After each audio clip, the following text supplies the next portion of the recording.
Good afternoon, everyone. My name is Dolkun Isa. I'm the Uyghurs. Despite living in the free world, I have felt imprisoned for much of my life. Despite being a citizen of Germany, a country which is a freedom, democracy, human rights, and the freedom of speech are means to be governing principles, I have faced injustice. I have been detained and integrated around the world. I have continued with one object: representation for the people of Turkestan, my people who are being forced to renounce their national identity and the religious belief in act of genocide. How did I become #1 enemy of China? I still struggle with this question. I grew up in Turkestan. By the time I was born, this great land was occupied and the already Chinese province called Xinjiang Uyghurs Autonomous Region.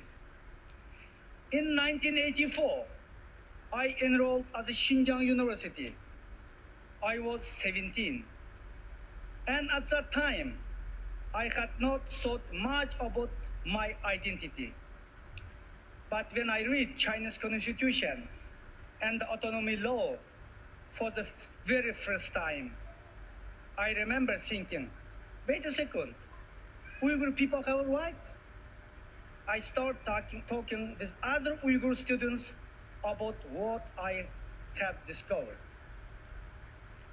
We established a Uyghur Students' Union in the university, and soon 1,000 students joined it. And we came up with an idea. What if, over the holiday, we travel across the homeland, teaching Uyghur people to read and then teaching them their rights? Most Uyghur were illiterate, and I wanted to help them wake up. So during the winter semesters, we dispersed across the region to teach classes. When we returned to the school, we complete a 25 pages report to Ministry for Education about what we saw. For example, the students who went to the Gulja showed up to discover that Uyghur schools there had all been destroyed by massive snowstorm years ago. The CCP rebuilt Chinese school immediately after disaster, but 60,000 Uyghur and Kazakh students had nowhere to go, so they stay home learning nothing for a year. All university students visit the schools, interview teachers, took pictures, and even recorded video, which was hard to do back then. So we thought, what if we do a photo exhibition at the university to show everyone the difference between Chinese and Uyghur school? In June 1988, we organized pro-democracy student demonstration, which was attended by around 5,000 students. As you can guess, the CCP didn't like that. They put me on house arrest on the campus. A few months later, expelled me from the university. So I moved to Beijing. I studied English and Turkish for 2 years and ran an Uyghur restaurant. The CCP got suspicious. They asked me, why do so many foreigners come to your restaurant to eat? Well, and I said, it is because Uyghur food is so delicious. They didn't agree. They accused me of spying. And pretty soon, I realized it was no longer safe for me to stay in China. By then, my wife was 3 months pregnant. She agreed that I had to leave. No, so I escaped to Turkey, and 6 months later, my daughter was born. In 1996, I moved to Germany. 2 years later, my wife left China and sought political asylum with me in Germany. But our daughter had to stay in homeland with her grandparents. My in-law until the German government could help us get her out. The first time I saw her, she was 3.5 years old. She didn't even recognize my wife. She cried all day, every day. And since the CCP never allowed my in-laws to leave the country, my daughter never saw them again. In 1997, Chinese regime announced their arrested warrant against me and branded me a killer and a criminal.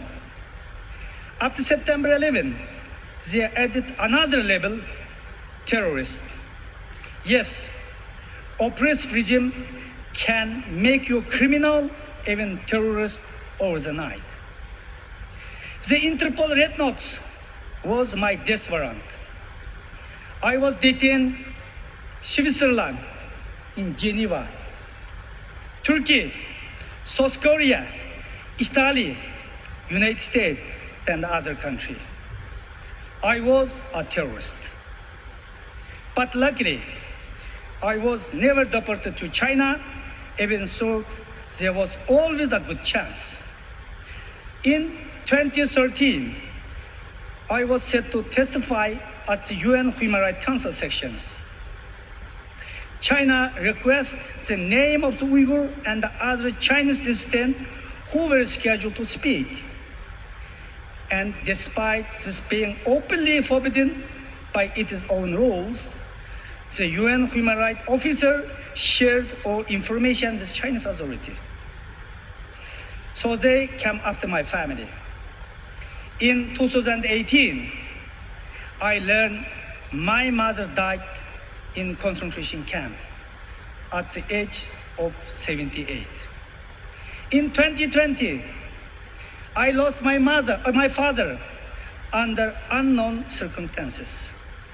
In 2021, I learned that my younger brother was sentenced to life imprisonment, and my older brother a length sentence on fabricated charges. I was angry, but never lost hope. I grieved, but I never give up. After Xi Jinping rise to power in 2013, the CCP changed its assimilation and discriminatory policy in Turkestan to genocidal policy. In 2015, the CCP passed counter-terrorism law legitimating the systematic targeting Uyghurs and other Turkic people, eventually rounding up to 3 million Uyghurs and other Turkic people and detaining them in concentration camps. Uyghur children have been separated from their parents. The people in the concentration camp are being forced to renounce their national identities, and they are being forced into hard labor and slavery.